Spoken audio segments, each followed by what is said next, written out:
I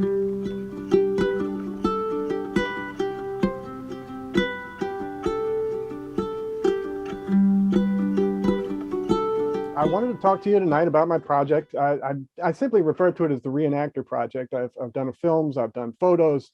Tonight, I'm mostly going to be focusing on the photos and a lot of stories. I think what I'm going to do is I'm going to start off with a little bit of backstory, because this is kind of a subculture that we're talking about here. And I don't think that if I just throw you in the deep end that you're going to understand what's kind of going on in this world. So we'll start with some backstory and we'll move forward towards the major themes. Reenactors are, by and large, history buffs. There's a lot of different factions within it, but mostly everybody has an interest in history. And they've read all the history books, and they've kind of exhausted all the history books, and now they actually want to go out and feel the things that they've been reading about for so long. Reenactors are very, very interested in exactness, the exact uniforms, looking exactly perfect as much as they can to what somebody in another era experienced.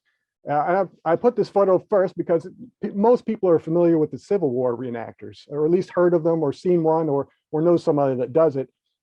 But you may be surprised to find that reenactors will reenact almost any war. I've seen Roman gladiators. I have seen Vietnam reenactors, and please note the rebel flag in the top right. I have seen World War I reenactors who have dug trenches and sleep in those trenches throughout the weekend. And I discovered it when I was going to write a dramatic comedy about Civil War reenactors. And while I was researching it, I found out that people reenact World War II. And I thought, that is bizarre. And it was fascinating to me. So I had, at some point, I had to just say, okay, I'm going to go see what this is all about. And I got kind of a chilly reception when I arrived. This is one of the tents that's very typical of reenactors' living quarters while throughout the weekend, wherever they may be having an event. And as you can see, they've strung caution tape across the entrance to the tent. And that's simply to keep tourists from just wandering into their living space while they're, brushing their teeth or sleeping or changing clothes, maybe. But I chose this image because reenacting is kind of a closed off subculture, kind of. I got kind of a chilly reception because I didn't have a uniform. My haircut was wrong. It wasn't period correct. My glasses weren't period correct. And I had a modern camera. So it was only natural that they kind of called me Farby. This is a reenactor term. And basically it means, it's a term that's thrown around, and it means that they don't respect you. You're not historically accurate. You're almost comical to them, and therefore you're deserving of no respect. And I realized that there weren't going to be any half measures with this. I was going to have to jump in all the way or none at all. So I got a uniform, I got the correct haircut, I got the period correct glasses, and of course I had to do something about my camera. Now, I am an artist and I have sculpture skills. So I built what actually looks like a 1943 newsreel camera. Of course it's not, it's plastic. And with one big difference. I put a modern camera inside, or at least it was modern at the time. Nowadays it's kind of old, but you get the idea. But this was how I was actually able to get out on the battlefield and take pictures and observe things as they happened. And if you're wondering, did I fool people with this? Was I sneaky or clandestine about it? No, I wasn't. Basically, I told everyone I could about it, and everyone seemed to respond really well. They loved the idea that I was making it look period correct. It was a way of connecting with the people I was observing. Now, I also realized once I started taking photos and filming things, that I was going to have to find some analogies to kind of explain what was actually going on, because much of reenacting actually takes place inside the reenactor's head. They go dressed in the costume, and they will actually surround themselves with things that are period correct. but much of it is up here. Basically, a reenactor it really is kind of searching and sort of hoping that they have what's called a reenactor moment, which is a moment when the person loses themselves just for a moment inside the world that the illusory world that they themselves have created. One reenactor told me, the moment you're having a reenactor moment, the moment you realize you're having a reenactor moment, that's when it's over. So that's kind of the vibe. And one of the analogies that I really kind of focused on was I had to create some scenarios, some physical things, and in this case, I painted this background, and of course I put the red velvet drapes on it. But I want to also, and this fellow is giving us his best war face. He's decked out in his combat fatigues of a paratrooper. He's got his rifle, he's got his helmet on, and he's standing in front of what looks like a bombed out village in 1939 or 43 or whatever. Each of my photos, not everyone, but many of them, have very anachronistic elements within them. I don't ever try to take photographs and make them look as though they're 1943. What I'm doing is taking pictures of people playing roles now, right in front of me. This is not meant to be 1943. This is meant to be 2015 or whatever year I shot this in. This fellow, as you can see, is hanging from a rope. He's basically he's a German paratrooper, and he has connected himself to this rope, and his teammates have hauled him up about 6 feet in the air, and he's stretched his arms out, and he's got his eyes closed, and he is pretending to have just jumped out of an airplane. Basically, he's practicing for a parachute jump that's never going to come. This is the moment for him. He's having a reenactor moment right now. I thought, geez, I have to shoot this. This is just, it fascinated me. It still does. Sometimes reenactors will actually build fake villages, like fake French villages, either to attack or defend or inhabit for the weekend. And true to form, not only the outside will look like a fake French village, but the inside will as well. All these cans up here have had their labels replaced with something that looks right out of 1943. And this image I loved. I just absolutely loved it, because you have all the inside, which everything is perfect, picture perfect, looks like a movie set. And here, just outside the window, is the modern world trying to get in, but unable to do so. And of course, let's talk about the elephant in the room here, the tattoo. This is not something that this woman got out of a Cracker Jack box. This is a real tattoo, and I thought that it showed the commitment that reenactors have. I mean, this is a passion project for these folks. This is what they love to do. Nobody gets paid as a reenactor. They pay a lot to do what they do. And places like this, it's when tourists go home, it actually turns into a reenactor playground. They will congregate and drink and sing songs from Casablanca. Sometimes they're actual people who do impressions of celebrities of the time. For instance, this woman would go as Lana Turner and sing songs to veterans. And of course, the veterans love to have a young woman sing them songs, especially ones from when they were young. This fella here, there's a lot of guns at reenactments. If you're not familiar with guns, it's probably one of the first things you'll notice. This one, although it looks threatening, I want to dispel that myth. I actually, whoops, there we are. I actually asked this fellow to take this picture. Another one of those things that I did to try to get reenactors to sort of work with me to create a project was I bought some actual vintage photographs, just little tiny photographs, and I would take them up to the reenactor and say, hey, could we reenact this photo? And most of the time they said, yeah, sure. And they would work very hard to help me do just that. He's actually exhibiting a little bit of gun safety by keeping his finger on the trigger guard. But now that I'm looking at it, I'm wondering why did I want to do this again? I actually kind of like this one with the photograph in it. I like both of them. The color's just amazing. Reenactors don't like to refer to their outfits as costumes. They refer to them as impressions. For instance, this would be an impression of a Civil War Union soldier. This would be a Civil War Confederate soldier impression, and Russian and U-boat submarine sailor. I've not seen anybody drag a U-boat to a reenactment yet, but this one is Elizabethan something. I forget exactly what. This is Cold War Germany, and of course, American GI.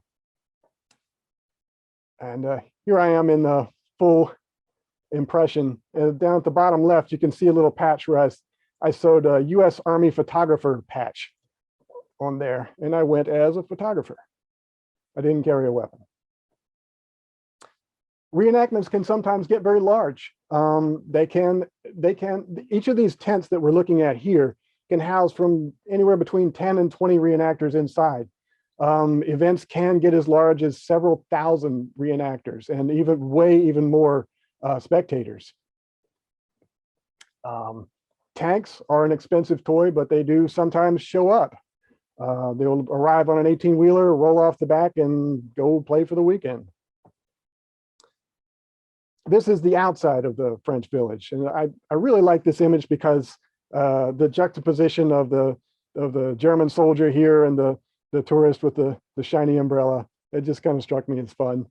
Why not? It's a nice juxtaposition. This one I really enjoyed too. This was inside one of the French village buildings, and reenactors have apparently taken a parachute and tacked it up to the ceiling.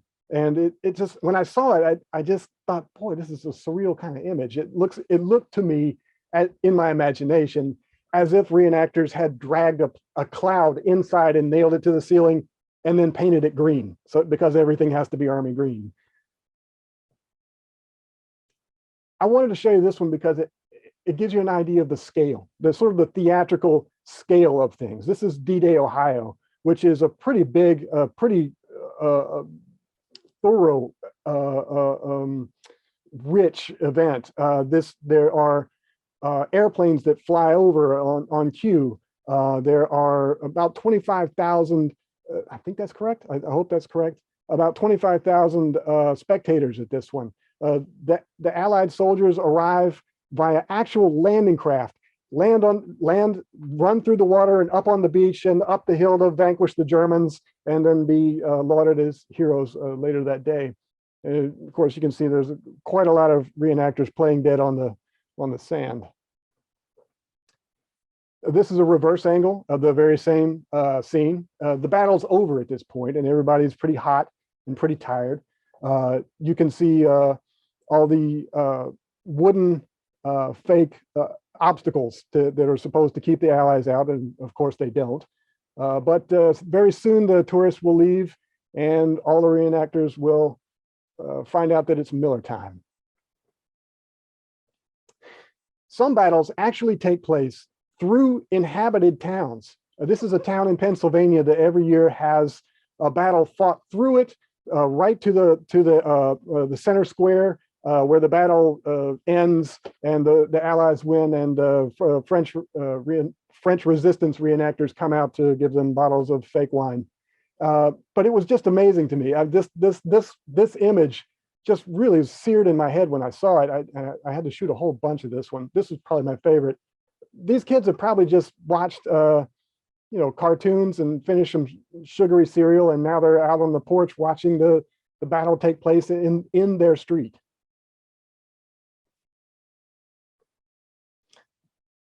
This one was another one that I just couldn't get out of my head. I decided this year not to go out on the landing craft as I usually did. This year, I just decided to stay in the audience and see what was the audience perceiving. I'd seen it from the other side. What did it look like to the audience? What did they see? And what I noticed was it's a theatrical event that portrays a lot of carnage and bloodshed. And tremendous amount of carnage and bloodshed. And the fact that everybody was out there with their cameras and their video cameras, just shooting away, snapping, including me, just snapping away was, I don't know, it struck me as funny, just kind of ironic somehow. Yeah, I call it theater of war. Veterans are adored at reenactments. Their status is somewhere between celebrity and demigod, and sometimes for good reason. This is Bill Garnier. I think that's how I'm supposed to say it. But if you've ever seen Band of Brothers, this is one of the Band of Brothers. This is one of the guys that jumped out of a plane on D-Day and helped win the war for the Allies. And of course, you can see he's being driven around since he only has one leg. Somebody stuck a gun in his hand and he's mugging for the camera. And the reenactors just loved it. And it seems as though he did as well. Veterans in general are extremely welcome with open arms at events. I think sometimes veterans go because it is a place that they can sort of let down their hair and maybe talk about, they're very well accepted and they know that. And sometimes maybe they can talk about stories that that they don't actually want to tell their family. So it's kind of a good thing in that way. It provides them a little bit of a place to just sort of just relax and talk at length. Here's the French Village again at night. I always thought these buildings were so much more dramatic at night, but they are just, you know, plywood and 2x4s, and it's kind of amazing. This one, I like this shot too. There's about 10 buildings on this one site, and they're in kind of a circle. And actually, there's a bar called the Cafe Napoleon, where all the reenactors go at night. And they drink and they sing songs from Casablanca. And of course, you can see not only the painting of Napoleon, but you can see the applause sign here. And the bartender will turn the sign on and off, and reenactors will go nuts. But yeah, that was always kind of fun. This was another bar called the Devil's Den. I really kind of enjoyed this image because of the, you know, just the shape of the guy's hat contrasted with the horns of the Devil's Den. I just really sort of enjoyed that image. Whoops. The flea markets are another thing that are very common to the big events. If you ever wondered, where do reenactors get a Nazi uniform? Well, the flea market is a great place. I wanted to direct your attention over here. This is a very specific uniform, a very specific German uniform. It is the SS uniform. And if you're not aware, the SS was kind of the favorite of Hitler, and so they were sort of entrusted to carry out the Holocaust. It was sort of their pet project, as it were. And of course, yes, they fought battles. They actually did fight battles and do other things, but it was one of their tasks. It's one of the things they were known for. These uniforms are not cheap either. This one tunic costs about 150 bucks. This hat over here, I think that's 125, something like that. Before anybody wonders, I wanted to point at the gun and say, look, this is not a real gun. You can't actually buy firearms at the real actual firearms at the flea market. This is a blank firing gun. It's probably not cheap either, but it looks like the real McCoy. One of the other things that struck me were the little knickknacks that would sometimes get sold at reenactments. Of course, you can see T-shirts with the 82nd Airborne. There's General Patton, the 3rd Armored. Of course, over here you have 2 German eagles, complete with the swastikas on here. But I wanted to draw your attention to this one right here. This one was kind of odd. It says Sieg Schmeil. And for those that don't know, Sieg Heil was a German greeting during World War II, and basically it was kind of like a pledge to Hitler. But in this case, they have taken out the swastika and replaced it with a smiley face, and they've changed Sieg Heil to Sieg Schmeil. And I was thinking to myself, I don't really know what this shirt is trying to tell me. I suppose it's very subjective. You know, the wearer probably, you know, has certain ideas about what it is, no matter what they think. It could either be It could be saying that, I'm a guy that dresses like a Nazi, but I'm really not a Nazi, Sieg Schmeil or something like that. Or it could be a way of making the German swastika palatable. I really don't know. But one thing's for sure, you can definitely see things at reenactments that you won't see anywhere else. This one I found a lot more fun. This is a reenactor's car. It's a BMW, naturally, right? This is a German camp in the background at D-Day, and they're packing up to go home. And you can see this reenactor has painted it to look like a German fighter plane. He's got the cross over here. He's got the camouflage hood, of course. And, every fighter plane has to have a pinup painted on the side. This one's called Heidi. And whoops. Whoa. Last but not least, I wanted to show you. Here we are. We have the pinup, and right above the pinup, you can see that this guy must be an excellent driver because he has shot down about 7 other cars. Let's see. I'll skip that. Well, we'll go back to it. A lot of the things at the flea market were kind of off, a little off good. Of course, you can see all the Nazi memorabilia. I shot this project leading up to the election of 2016. And of course, you could see a lot of disparaging things about Obama. This one shirt is comparing him to Hitler, Stalin, et cetera, et cetera. Another thing I found at the flea market was a great deal of insignia and medals. Although reenactors frown on wearing actual medals, anything of valor or bravery or sacrifice, that is tremendously frowned upon. But the flea markets sell all kinds of things. And what struck me about it was that you could just walk past buckets of ribbons and awards and medals.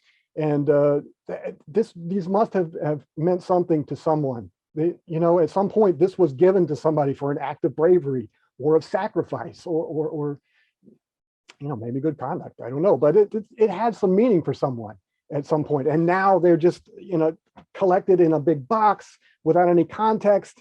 It just was kind of sad and a little bit poetic to me. And it kind of, encapsulated in this one. When I was shooting it, I noticed there was a soldier looking over my shoulder. I don't know what he thought of it. I didn't stop to ask him. But it just resonated with me. As I said, guns are very prevalent. Not only can you be carrying a gun around, but you can actually have a pen that says, "I like guns," or something to that effect. I like this one image because of all the little tiny guns and all the little tiny poked holes in the paper. It's kind of self-explanatory, but I thought it was kind of cool. Reenactors have a habit of putting out a cot, putting a blanket on the cot, and then putting a lot of guns on top of the cot, and then talking to passersby when they about the guns when they come around. This endeavor is also known amongst reenactors as junk on a bunk. So that is kind of the overview. Shall we talk about the elephant in the room? I know that what's on everybody's mind is who plays the Nazis? Well, the best answer I can give you is a lot of different people. Some of the people you would expect to play Nazis do play the Nazis, and some people you wouldn't expect will do it as well. This little fella is wearing his dad's coat. It's not his fault. It is an SS coat, as we discussed before. But it's not his fault that he's wearing it. It's obviously not his.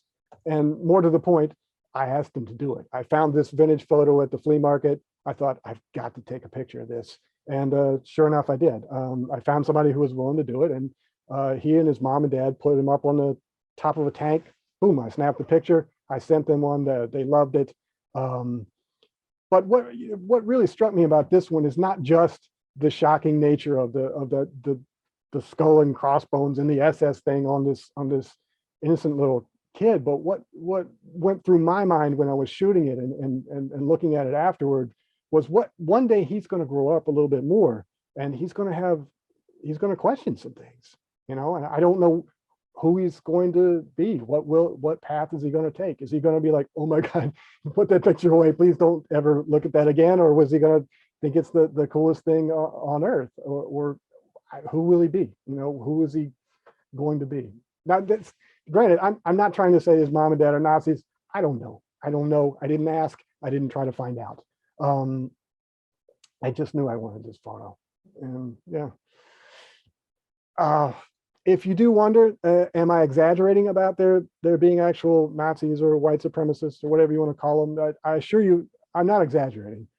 This I found on Facebook long before Facebook was taking any sort of responsibility for what they were doing. And it was a guy in a group that I followed briefly, and he's wishing Uncle Adolf a happy birthday. And I wanted to direct your attention to the next sentence. The victor will never be asked if he told the truth. You know, obviously there's some truth in this, you know, history being written by the victor and all that. But I do think it's a mantra of history revisionists. This is kind of like a favorite saying of people who want to rewrite history. I just want to make that clear. I met my first Holocaust denier at a reenactment. You know, I knew they existed. I'd heard of them. I'd seen them online maybe or something like that. But I'd never seen one. I never talked to one. And I certainly had never had one tell me with conviction in their eyes that the Holocaust never happened.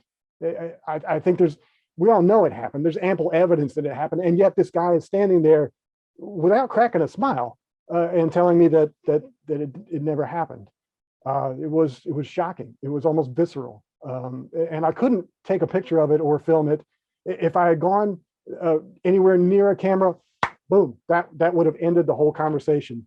And I also want to, just to complicate things further, I want to make you aware that when this guy was telling me that the Holocaust never existed, he was over here on this side, and there was another guy from his group who had just finished Elie Wiesel's book, Night, about a Holocaust survivor, written by a Holocaust survivor. And they were arguing over whether or not the Holocaust actually happened. Two guys in Nazi uniforms arguing over whether or not the Holocaust actually happened. And I couldn't film it. It was tough. It was tough. All I could do was sit there and observe, but at least I have the stories, you know. I think for people who do have those extremist views, it's probably kind of a treat to walk around with a swastika on your uniform in full view and have people go, yeah, thanks, I enjoyed the show. It's probably just a little, you know, thing, whatever. Speaking of things you don't get to see anywhere else, this is not a reenactor. I think this was just a food vendor at D-Day, Ohio. And I think he was selling German food. And he thought, you know what, I'd really like to connect with the reenactors. So maybe what I need to do is make a big banner of Nazi soldiers and put that in the back. And that's what he did. I just couldn't believe it. I've never seen anything like that before. I don't know if I ever will again, but I knew I had to take a few shots of it. They're all just kind of grinning and happy, wearing their helmets, maybe at a cafe in Paris. I have no idea. But for all this ideas about you know, seeing German soldiers and swastikas and everything, one thing was notably absent at all the events was the Holocaust. There was really not much talk about the Holocaust at all, which is kind of struck me because it's a big event. It's 6 to 9 million people gone because of that. There was a reenactor in Alabama. I never met him. I just found out about this. And I found out that he tried to do an event where it was supposed to be the liberation of Dachau. And it was canceled because, as you can see, nobody wanted to be the victim. Everybody in reenacting, you know, kind of wants to play a soldier and kind of wants to play a hero who's in charge of their destiny and is in control and you know, can handle life like a Marvel. I don't know, perhaps I'm exaggerating, but they did strike me that way, that a lot of reenactors felt that soldiers have a lot of control over their destiny, and that may not be true. As I said, I never saw anybody go as a Jewish civilian until one day I was standing around with my hands in my pockets Not really a thought in my head. There wasn't anything going on at the time. And these folks walked past me. I'd never seen it before. And I thought, whoa, oh my God. And my cameras were put away in the tent. And I ran back in the dark tent and grabbed around and found my camera and stuck a battery in it. Off I went running to catch them. And catch them I did. And they told me that they were going to reenactments to educate about the Holocaust. And I thought it was kind of fun, really, just that they were there, just that they were part of the conversation, even without having to say anything. Really, it was a big thing. This was not in the script. For them to show up was kind of off script, you know what I mean? This photo I called hidden. This is actually in the French Village again. And for me, this photo just got made with this little girl's face with her eyes, just the light coming out of the darkness was striking to me. And also the mother's, subdued concern, not really knowing what's going to come next. And of course, we do one called hidden. We had to do one called found. Their presence there was kind of funny because you weren't exactly sure who was into it, who was going to approve of it, and who was going to disapprove of it. And so you didn't always know who was going to be who. For instance, this fellow is certainly playing a German soldier, and he played along. He's not there by accident. He's actually playing along, trying to help us get the photograph. And he's standing outside the window as though he has just found out that they're hiding there. He's going to put them in a truck and send them off to a camp, to basically to their deaths. And again, I try to break the fourth wall so many times with anachronistic things. I rarely leave it out. And here they are again, and they're sort of out of character here. I like the anachronistic, the pizza and the Coke, and they're all smiling and having a good time. I actually got in a little hot water for posting pictures of this group smiling.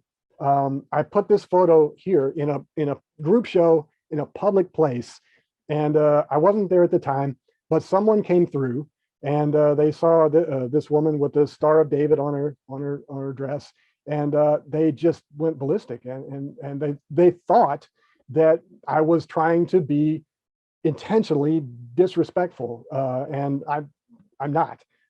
Certainly not. Again, there's the anachronistic, there's the tourists in the background, there's the Coke can in the front. I don't ever try to make photos look like 1943.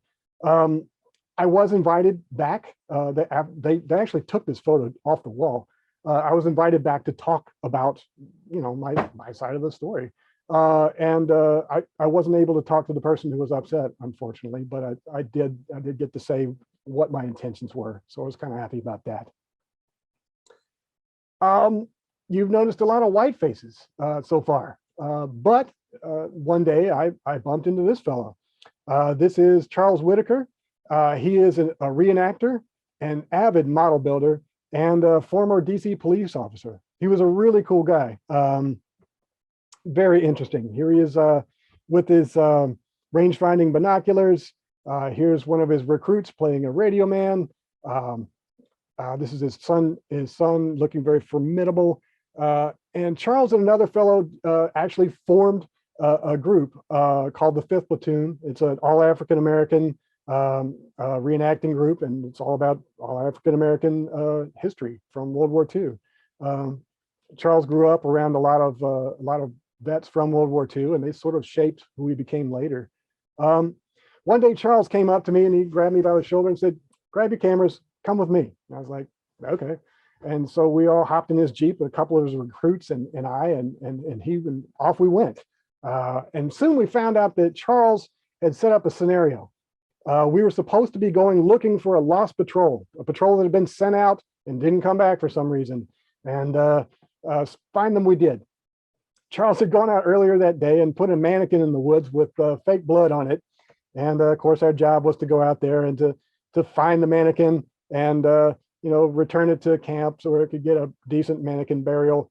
And I couldn't help thinking, like this, Charles had been a police officer, most of his career. in DC of all places. And, police officers have to do things like this, whether it's by, for foul play, or whether it's just like somebody died and nobody knows what the smell is.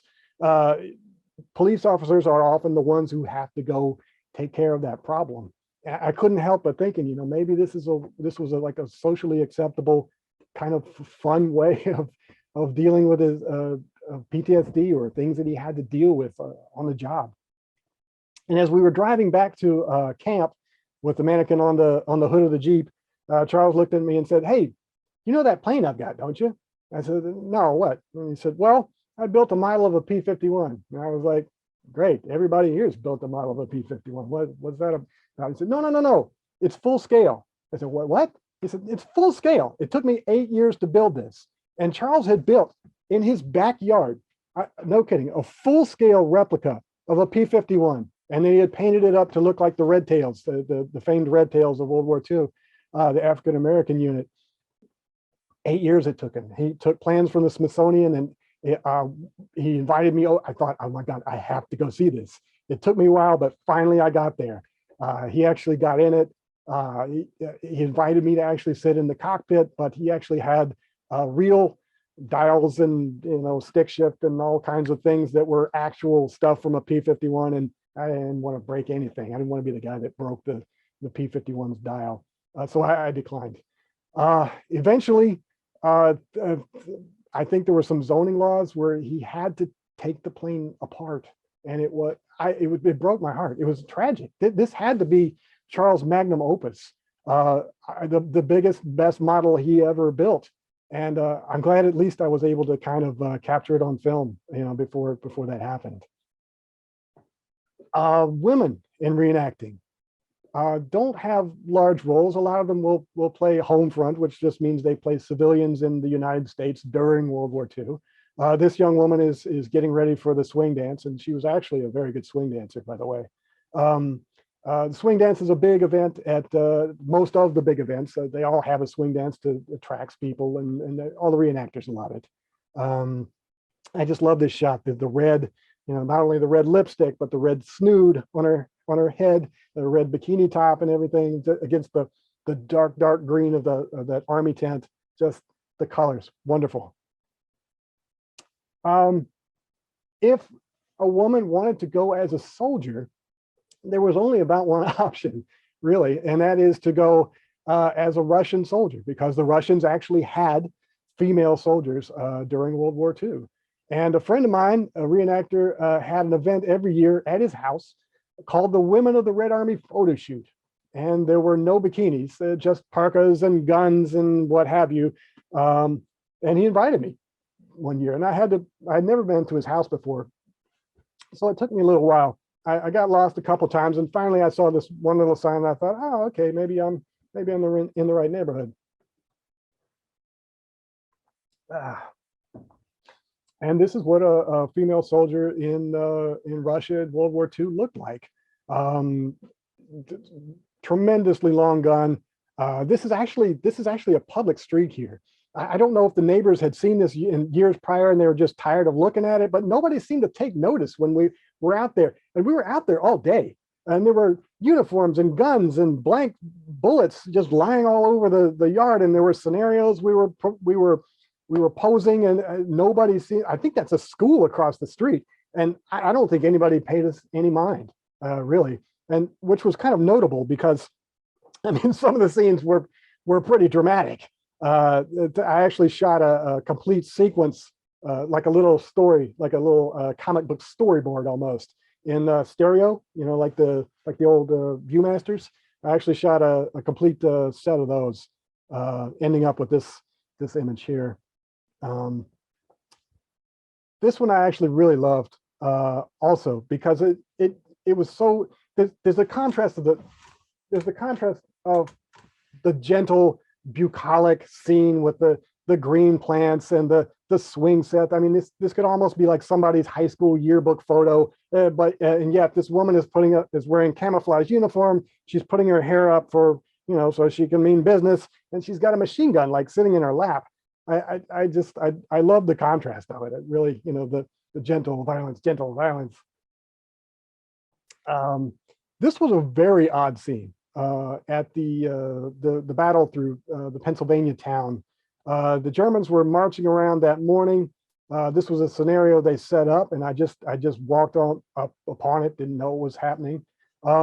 Everybody in this scene is playing a German soldier, with the exception of the guy in front, who is playing an Allied airman who has been shot down and parachuted to the ground and been captured. And now the Germans have taken his parachute and bound his arms with it, and made him carry the parachute, and they are parading him through the streets as some kind of trophy or submission to the German army or something like that. As I said, I don't know. It's kind of a weird vibe, but I had to shoot it. It was just bizarre.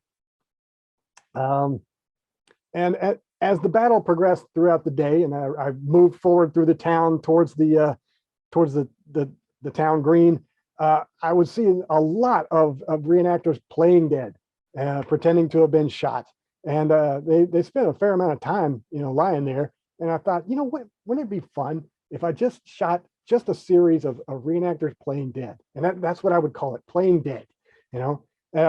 I like this one. It's generally kind of somber. There's the flowers on the side. It's kind of a nice one there. This fellow is playing it to the hilt. I call this one Line of Death because of the great graphic diagonal, which splits the photo in two, one side cold, one side warm. And of course, the reenactor's staring us straight in the face, trying not to breathe too much to look like he's alive. Yeah. This one I love because it just seemed like so much a very contemporary composition, with the zigzags and all the angles of the sidewalk, and then the upside down reenactor who's almost more patterned than person. I love this one as much as an abstract as I do a documentary photo.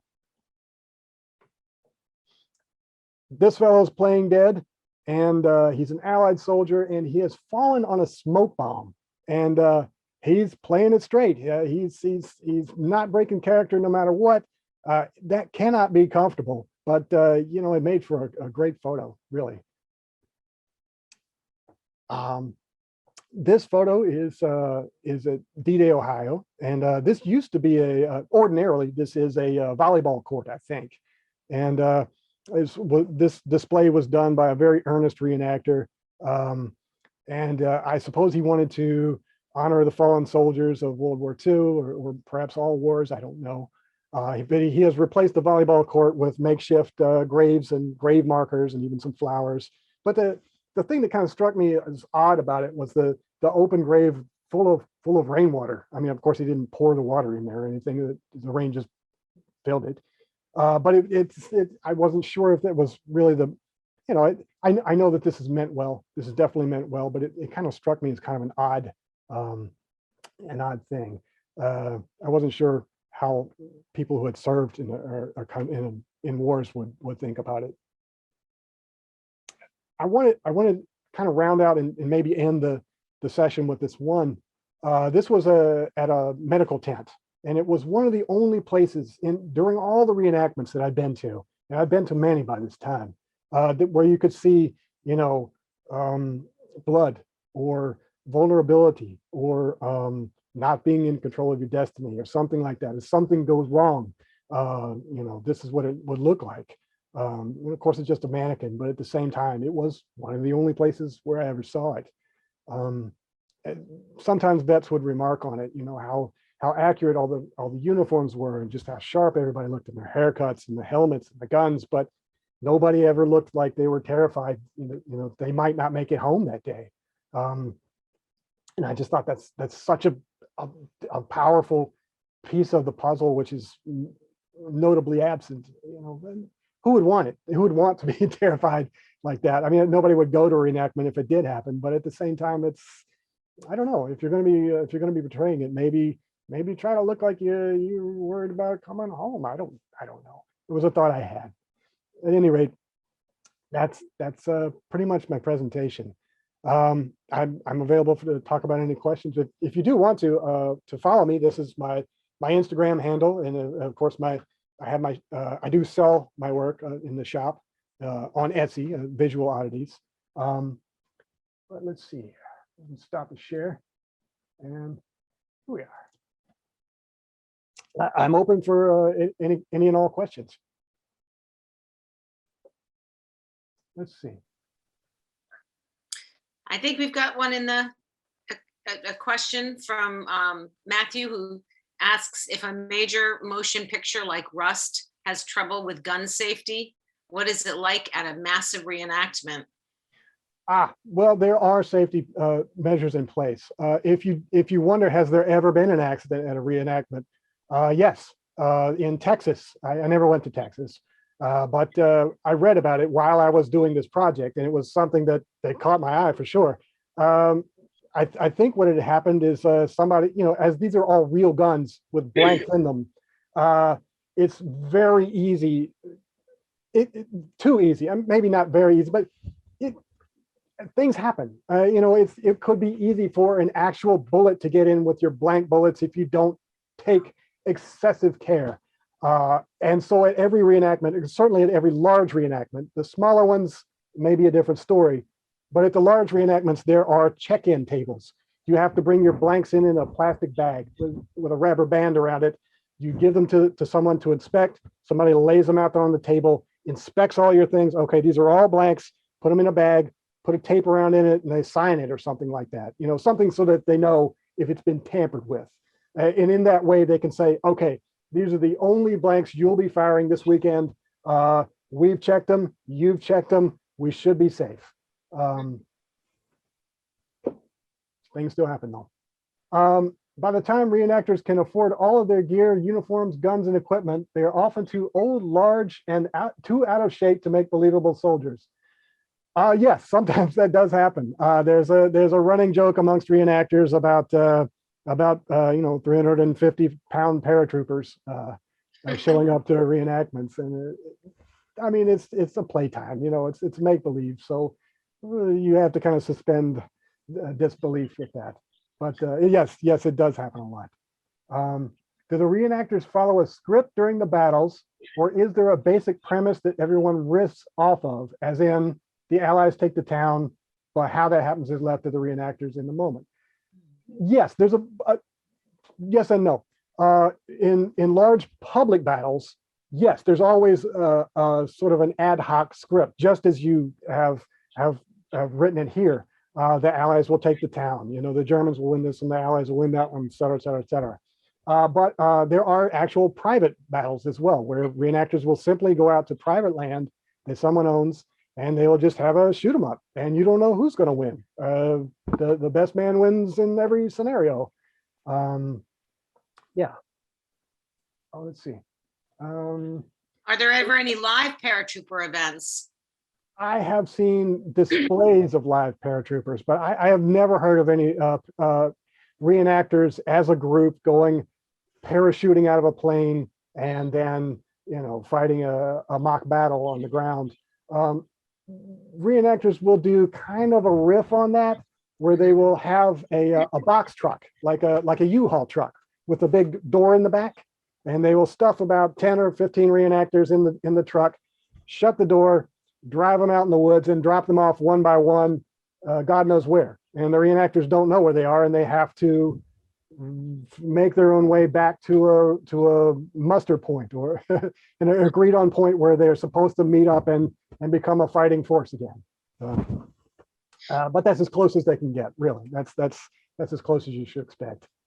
It seems like a lot of the images you were showing us were people reenacting from World War II. Is that right? Yes. And if so, is there interest in other wars, other conflicts? I know here in Vermont, there's a lot of interest in the Civil War. I think so, Civil War reenactments, but Korea, Vietnam, are those Korea? I haven't. And I don't know. Just can you talk a little bit about that? Oh, sure. I actually started following Vietnam reenactors for a while. It was too much to try to put all in one project, though. So I finally scrapped it for two reasons. Number one, it was too much for one project, as I said, and number two, they drank too much for me. I couldn't keep up with them. They would drink all night long and then go fight a battle the next day. I just couldn't keep up. But they will reenact almost anything. Vietnam's very big. World War II is very big.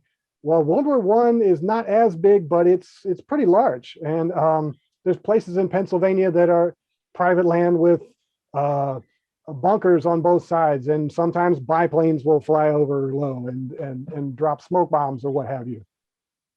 Reenactors will reenact almost anything that you can imagine.